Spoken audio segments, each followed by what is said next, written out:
के साथ करेंगे। बड़ी खबर आपको मोतिहारी से बताएं, जहां मुर्गी फार्म की आड़ में मिनीगन फैक्ट्री का खुलासा हुआ है। पुलिस जब मुर्गी फार्म पहुंची तो हथियारों के जखीरे को देखकर हैरान रह गई। आप खुद ये रिपोर्ट देखिए।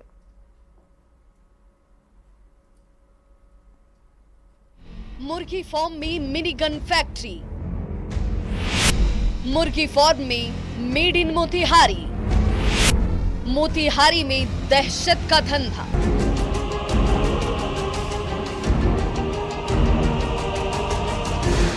ये तस्वीर है मोतिहारी के पालनवा थाना इलाके के एक मुर्गी फार्म की। जब इस मुर्गी फार्म में पुलिस रेड मारने पहुंची तो यहाँ का नजारा देखकर सभी दंग रह गए। पता चला मुर्गी फार्म की आड़ में यहाँ मेड इन मोतिहारी हथियार बनाए जा रहे हैं। जब पुलिस ने मुर्गी फार्म के चप्पे चप्पे को खंगाला तो हथियारों का जखीरा देखकर पुलिस हैरान रह गई। पुलिस को यहाँ भारी संख्या में कारतूस, कार्बाइन, निर्मित और अर्धनिर्मित हथियार मिले। पुलिस ने यहाँ हथियार के साथ हथियार बनाने की मशीनों को भी जब्त किया है। अंतर्गत एक गन फैक्ट्री का उद्भेदन किया गया है और गुप्त सूचना मिलने के बाद एसडीपीओ रक्सौल के नेतृत्व में एक एसआईटी का गठन किया गया था और इसमें डीआईयू की टीम और आसपास के कई थानों को लगाया गया था और पूरी टीम ने लगातार 12 घंटे तक ऑपरेशन किया और इसमें जो गन फैक्ट्री है, जो वर्कशॉप चल रहा था, उसको खोज निकाला और वहाँ से हथियार बनाने की जो कई सारी मशीनें हैं, उस मशीनों के साथ साथ ही भारी मात्रा में अर्धनिर्मित हथियार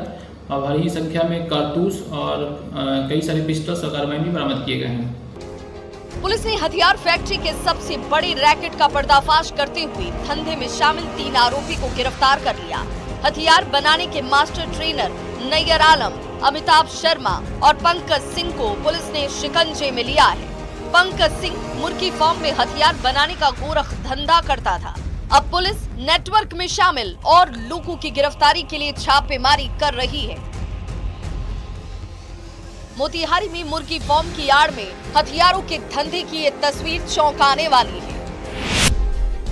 बड़ा सवाल ये कि हथियार किसके लिए बनाए जा रहे थे? इन हथियारों का खरीदार कौन था?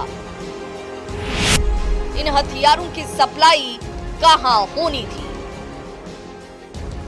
न्यूज़ 18 के लिए मोतिहारी से अवनीश कुमार सिंह की रिपोर्ट।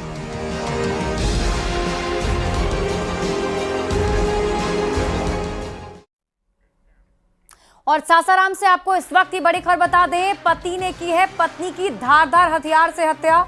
वारदात के बाद पति विकास यादव फरार है।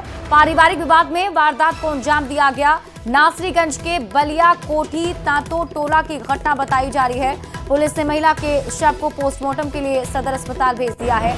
घटना के बाद से पूरे गांव में तनाव का माहौल बना हुआ है और पुलिस पूरे मामले की जांच पड़ताल में जुटी हुई है। आरोपी की गिरफ्तारी की प्रयास किए जा रहे हैं।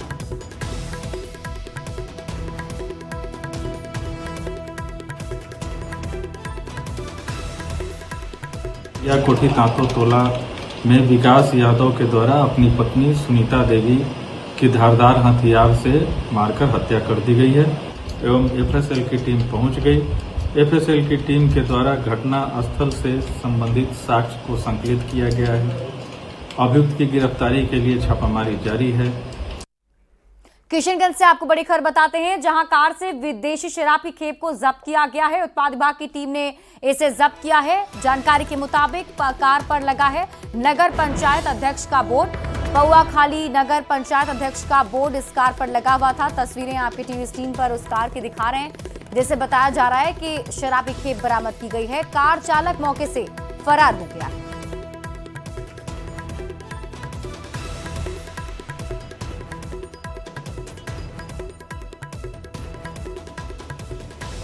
के द्वारा एक्साइज टीम के द्वारा छापेमारी की गई है। तो सर ये गाड़ी में किसका बोर्ड लगा हुआ है, क्या है? गाड़ी में चेयरमैन का बोर्ड लगा। पौआखाली का? हाँ, पौआखाली। कितना शराब बरामद हुआ है सर इससे? शराब है कितना? 6 फूल है 750 ml का और 180 ml का है 9 पीस।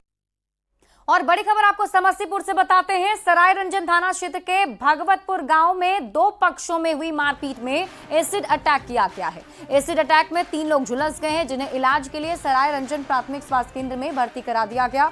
प्राथमिक उपचार के बाद बेहतर इलाज के लिए सदर अस्पताल रेफर किया गया है। आरोप है कि मारपीट के दौरान गांव के एक शख्स ने पहले इन लोगों के साथ मारपीट की, फिर एसिड से हमला कर जख्मी कर दिया। अब पुलिस पूरे मामले की जांच पड़ताल में जुट गई है। पुरानी रंजिश में एसिड अटैक की घटना को अंजाम दिया गया है।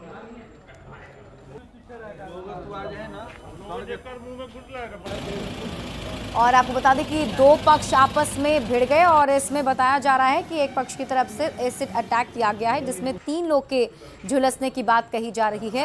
इस पूरे मामले को लेकर जानकारी मिल रही है कि आपसी रंजिश में दोनों पक्ष आपस में भिड़े थे, मारपीट पहले की गई और उसके बाद एसिड अटैक किया गया है। 3 लोग एसिड से झुलस गए हैं, जिन्हें अस्पताल में भर्ती कराया गया। प्राथमिक उपचार के बाद तीनों को सदर अस्पताल में रेफर कर दिया गया है। पुलिस की टीम मौके पर पहुंची हुई है। दोनों पक्षों की तरफ से अब जांच पड़ताल की जा रही है, जिस देखना होगा कि इस पूरे मामले के पीछे क्या बात निकलकर सामने आती है।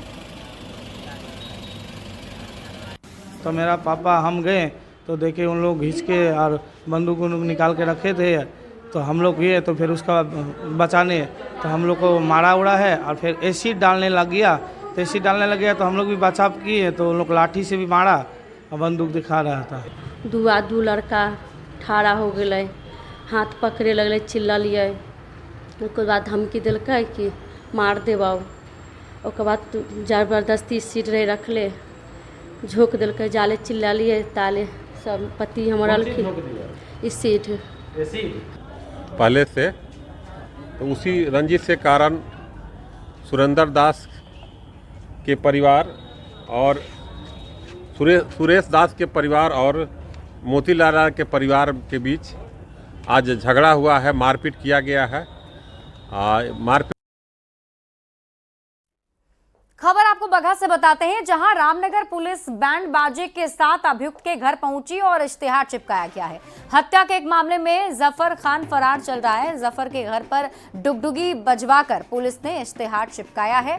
पुलिस ने अब आरोपी को 30 दिनों की मोहलत दी है। इस मामले में कुल 4 लोगों पर प्राथमिकी दर्ज की गई थी, जिसमें 3 आरोपी जमानत पर हैं और चौथा आरोपी जफर फरार है। आज उनके घर पर इश्तिहार थाना के 291-24 के अभियुक्त है जो कि फिरार हैं। ठीक है, आज उनके घर पर इश्तिहार चिपकाया जा रहा है। अगर वो 30 दिन के भीतर अगर नहीं वो सरेंडर किए तो उनके घर के कुर्की काट दिया जाएगा। खबर आपको सीतामढ़ी से बताते हैं, जहां बागमती नदी में डूबने से 3 लोगों की मौत हो गई है। बताया जा रहा है कि नाव पर बाइक लादकर एक परिवार लौट रहा था और इसी दौरान बैरगनिया अख्ता पूर्वी घाट पर बाइक नाव से नदी में गिर गई। बाइक पर सवार लाल बाबू दर्जी, उनकी पत्नी और 3 बच्चे नदी में गिर गए। लाल बाबू ने तैरकर अपनी जान बचाई। पत्नी और एक बच्ची के शव बरामद किए गए हैं। एक की तलाश अभी भी जारी है। लाल बाबू पूरे परिवार के साथ मजार पर गए थे। सुबह 4 बजे नाव पर बाइक को लादकर नदी पार कर रहे थे और तभी यह हादसा हुआ है। इस हादसे में लाल बाबू का पूरा परिवार उजड़ गया। मजार था, लोग नदी के उस पार गए थे, उधर से आ रहे थे मोटरसाइकिल पर अपने परिवार के साथ। और डिसबैलेंस हुआ, लगता मोटरसाइकिल गिर गया तो परिवार के सभी लोग नदी में गिर गए। अभी 2 लोगों का खोज के निकाला गया है, तीसरे की खोज जारी है। घाट पर आए तो पता चला कि एक महिला और 2 बच्चा डूब गया है। दोनों मिला है और एक अभी मिला है। दोनों को पहुंचाने के लिए भेजा जा रहा है। अगले गोपालगंज में बीते 2 दिनों से लापता किराना कारोबारी बबलू कुमार का अभी तक कोई सुराग नहीं मिला है। परिजनों का कहना है कि 16 अप्रैल को किसी अनजान व्यक्ति का कॉल आया था और उसके बाद से बबलू लापता है।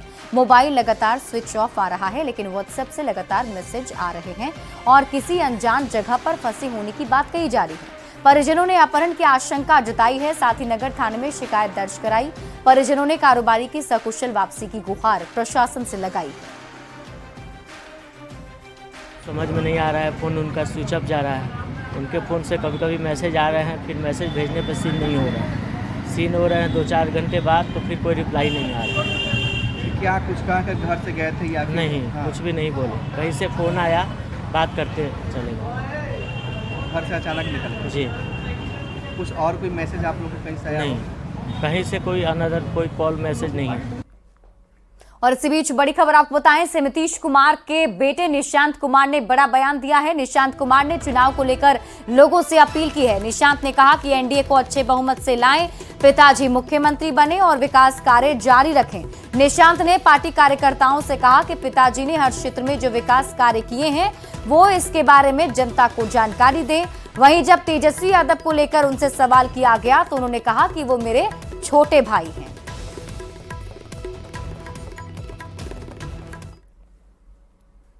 तो देखिए, आप सारी जनता को अपील करता हूं बिहार की कि अब इलेक्शन होने वाले हैं, तो आप लोग एनडीए की सरकार बनाएं और अच्छे बहुमत से लाएं एनडीए को। पिताजी सीएम रहें, फिर से विकास का काम जारी रखें पिताजी।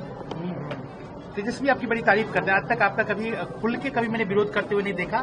जब भी बोलते हैं तो बोलते हैं अच्छी बात है कि निशांत को राजनीति में आनी चाहिए, पार्टी को। तो कैसे देखते हैं, मतलब हाँ, अलग पार्टी में रह के भी इतनी तारीफ? ठीक है, हमारे छोटे भाई हैं, उनका स्नेह ऐसा कहते हैं तो अच्छी बात है। जिस तरह से वो राजनीति करते हैं, वो भी अपने आप को मुख्यमंत्री के दावेदार मानते हैं, तो आपको लग रहा है कि तो जनता देखेगी, अभी जनता के दरबार में चलते हैं, वो जनता डिसाइड करेगी क्या करना है। लोग कहते हैं जनता के दरबार में चलते हैं, जनता फैसला लेगी कौन अच्छा है क्या है। भविष्य में आप दोनों भाई मिलेंगे, मतलब तेजस्वी और निशांत के? अरे ऐसा क्या यंग है। अरे ऐसा क्या। एक अंतिम सवाल, वो आरोप भी लगाते हैं आपके पिताजी पे उनकी तबीयत ठीक नहीं है, उनको हाईजेक कर रखा है। सब ठीक है, हम सब एकदम 100% स्वस्थ हैं। पापा आराम से 5 साल सीएम रह सकते हैं, आराम से काम कर सकते हैं, सक्षम है। बनेंगे सीएम वही इस बार भी। तो एक पोस्टर भी लगा है 25 से 30 फिर से नीतीश जी। ठीक ही है, ठीक ही कहते हैं। बिहार की जनता से अपील है कि देखिए 2010 में जैसे हमारी बहुमत आई थी एनडीए को, तो ऐसा उससे भी बेहतर दें। इस बार तो हम लोग को 43 सीट पे थोड़ा सा संतोष करना पड़ा, तो हम अपने सारे पार्टी के कार्यकर्ताओं को भी कहते हैं कि देखिए पिताजी ने जो किया है 20 साल में, जो उन्होंने डेवलपमेंट किया हर सेक्टर में, शिक्षा, स्वास्थ्य या कोई भी सेक्टर ले लीजिए, तो वो जाके जनता को क्लियर कट बताएं कि हाँ पहले क्या था, 2005 में बिहार क्या थी, क्या स्थिति थी उसकी और अब क्या है।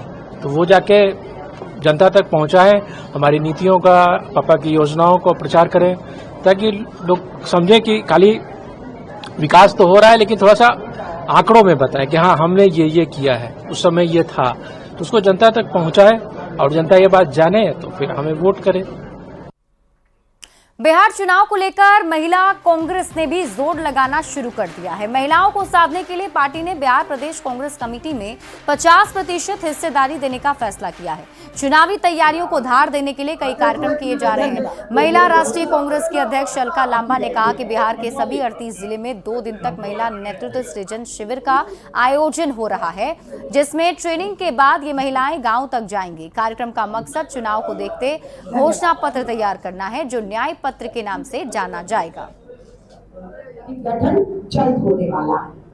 हमें निवेदन करते हैं अध्यक्ष से शीर्ष नेताओं से, हमें बुलाकर कहा गया कि प्रदेश कार्यकारिणी में जो ऐलान होगा उसमें 33 नहीं, हम नाम में 50% महिलाओं को प्रदेश कांग्रेस कार्यकारिणी में जगह दी जाएगी। ये हमारे लिए सम्मान की बात है कि जो लड़ाई हम लड़ रहे हैं दिल्ली से, आदि आबादी पूरा हक, 33% महिला आरक्षण कानून पास, लागू नहीं होने देनी केंद्र की भाजपा सरकार। 23 अप्रैल को बिहार में पहली बार एयर शो का आयोजन किया जा रहा है। कुंवर सिंह की जयंती के मौके पर शौर्य दिवस के रूप में पहली बार पटना के मरीन ड्राइव के किनारे एयर शो का आयोजन किया जा रहा है। बिहार में होने वाले इस ऐतिहासिक एयर शो की तैयारियां जोरों पर है। जिला प्रशासन और एयरफोर्स की टीम लगातार तैयारियों में लगी हुई है। आज सीएम नीतीश कुमार ने भी तैयारियों का जायजा लिया। एयर शो की और अधिक जानकारी दे रहे हैं न्यूज 18 संवाददाता रवि एस नारायण। 23 अप्रैल वो तारीख है जहां पे पटना में एक नया इतिहास रचा जाएगा और जहां पे पहली बार पटना के जो लोग हैं वो एयर शो देख सकेंगे। जी हाँ, पटना के मरीन ड्राइव के किनारे जो है वो एयरफोर्स की जो एरोबेटिक टीम है वो इस शो को करने जा रही है और तस्वीरों के जरिए हम आपको दिखाते हैं कि इसकी तैयारी किस कदर है। आप अगर मरीन ड्राइव पर अगर आएंगे तो जो सभ्यता द्वार है उसके ठीक सामने में मरीन ड्राइव के बाएं तरफ ये पूरा इलाका जो है उसको समतल किया जा रहा है।